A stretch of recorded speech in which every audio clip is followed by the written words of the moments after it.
Hi, I'm Dr. Jen Flynn, and I'm here to continue telling you about what we can do as chiropractors to be able to help with your knee pain.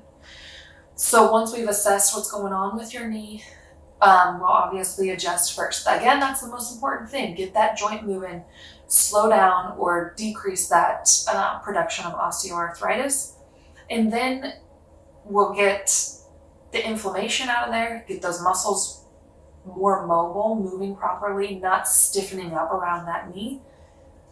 And then we strengthen. So once we strengthen that knee, or the muscles around that knee, that's going to help keep that joint moving how it's supposed to be. If those muscles aren't strengthened around, you're going to get a lot of looseness, bad mobility in your knee. So once we strengthen that, that will keep that joint moving how it's supposed to. You won't feel that tension in the muscles around. You won't have that achiness in your knee. Once that joint is moving properly and the muscles are strengthened,